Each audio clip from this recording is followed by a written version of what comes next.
Birth. Yes, here comes the birth story.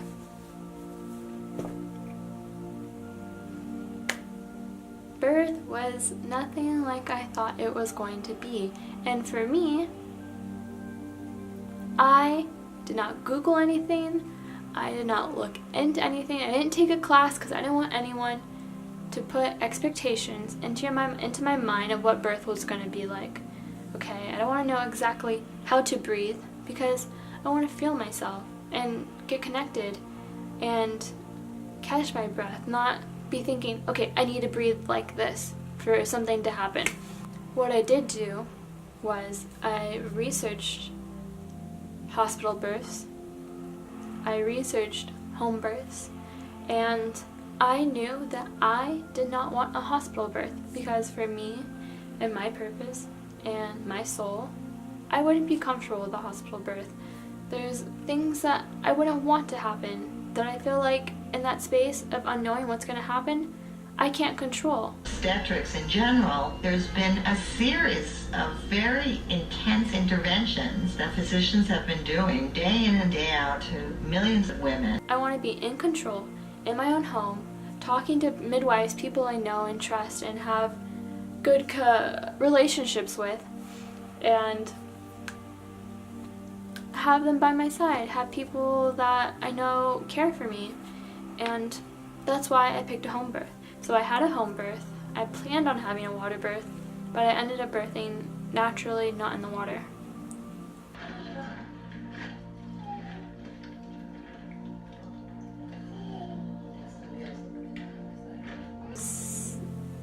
Her due date was on the day that Cancer zodiac sign started, and she came on the 12th, which was like switch, the 21st and then the 12th, 6/12/18, and she came out a double Gemini, Aries rising, so born at 2/2/2. That's a star seed. That's a star seed. So if you watched my false labor story, you know that I kind of got what the feeling was going to be like of labor, and it was like that times 1,000. So the night I gave birth, I was by myself. I started the night off by myself. I left my phone in the car, and Hunter had the car, and I only had my laptop, so I called my mom from my laptop, and her and Jody were the only number. Jody is Hunter's mom. They were the only two people I had in my laptop as contacts because I just got my laptop. So I called my mom, and she's just like, I'm like, ooh, ooh, Mom, ow, ow, and just like by myself. Yeah, so for like the good first hour and a half, I'm on the phone with my mom. My contractions are getting more intense. I'm on all fours on the floor crying. And then I texted Jody from my laptop, and I said, can you please call my midwives? But only me and Hunter and people who work with them have the emergency number to call them. So I don't have my phone. So I'm texting Hunter. I'm like, please come home, please come home. Call the midwives. I'm in labor. And eventually he gets home. And so eventually Hunter gets home, and I'm like, call the midwives. I'm going to go start a bath. So I started a bath to try and relieve some of the tension and, kind of zen it out a bit now that he's here and I'm not alone. So he calls my midwives, and he's on the phone with them, and he's like, we think Aaliyah is in labor. She's been having contractions for about an hour and a half, and my midwife Sharon, she's on the phone. She was like, okay, first labors, they tend to go for like 24 hours, 28 hours, so let me know.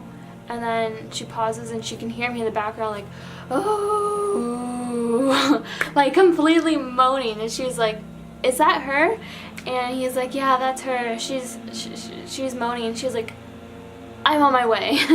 So once she heard me in the background, like she knew I was like going into labor.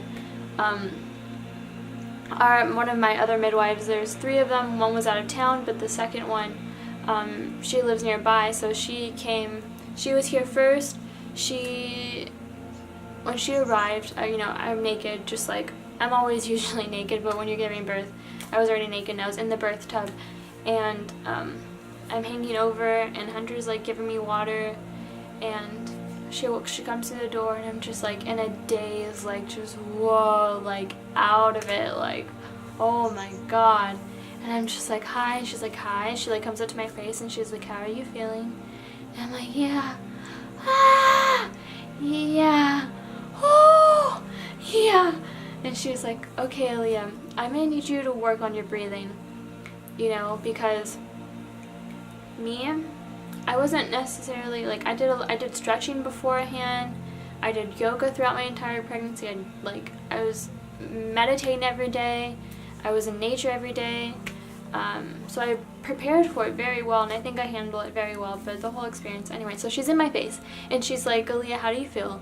And I'm just like, yeah, and she pushes on the back of my hips, so like right here, she pushes them together, and me.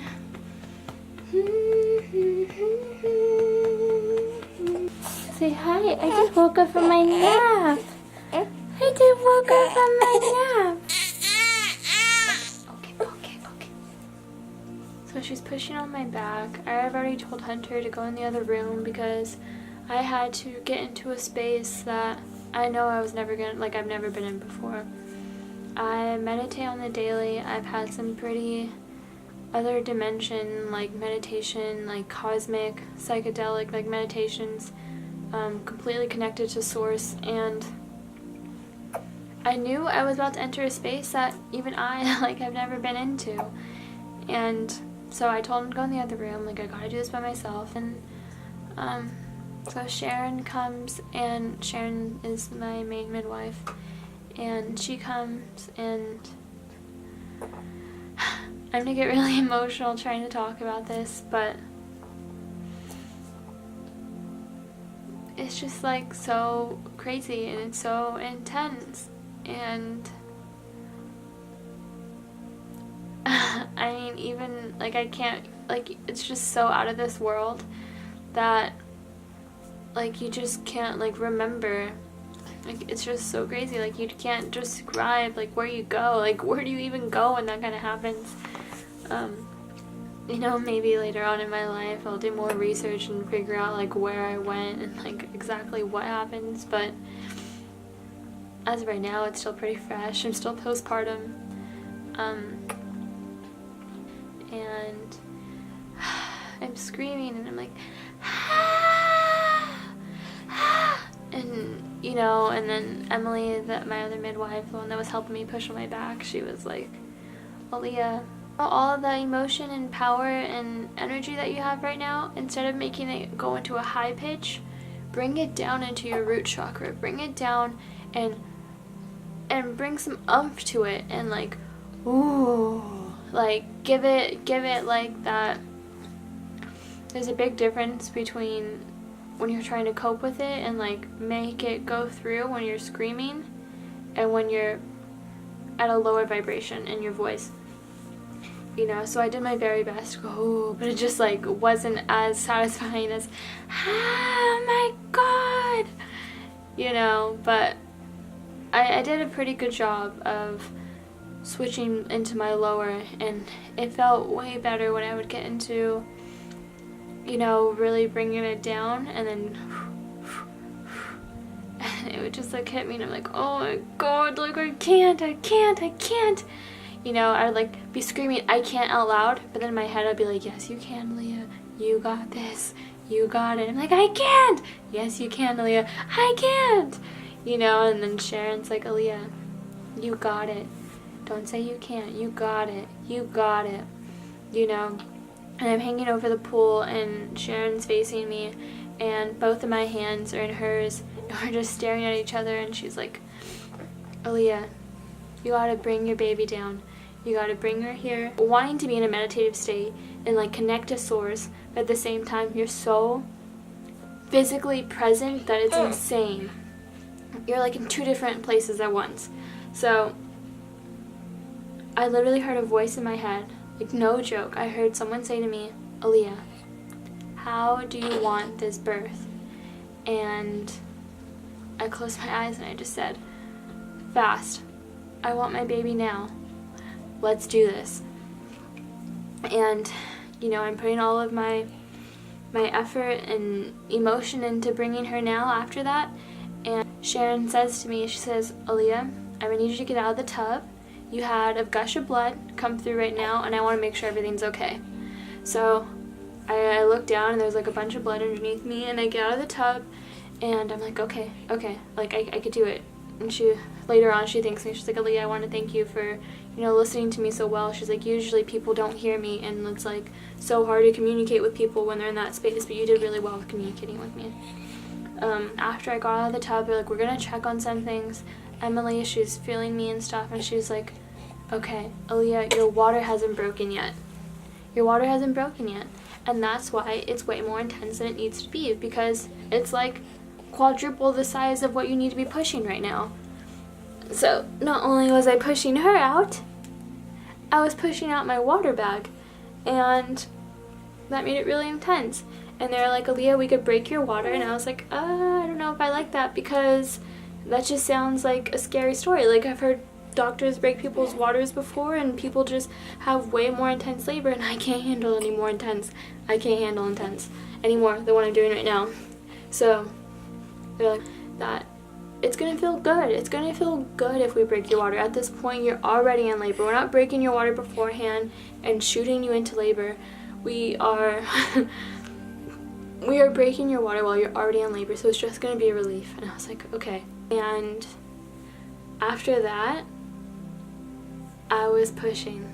I was doing it. I was like, this is what birth is supposed to feel like. Like, I'm doing good. I got this. And from there, we're like, Aaliyah, try this position. Aaliyah, try this position. And eventually I end up on the birthing stool, which is like this stool that has a hole through it so you can like catch the baby. And I'm pushing. I feel her start to come out, and it was so amazing. It was so amazing. She was so big, and like I couldn't, like, it's so crazy. Like, I pushed her out, and yeah, I thought I was gonna pass out. I was like, can I just take a break? And they're like, Aaliyah, there is no breaks.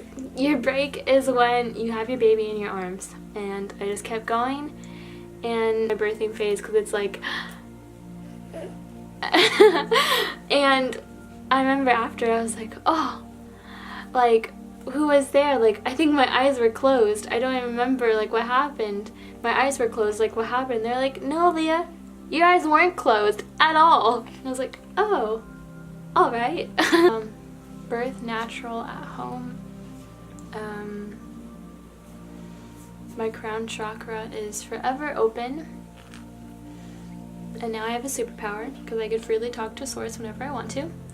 And she was 8 pounds, 2 ounces, and she was born at 2:22 a.m.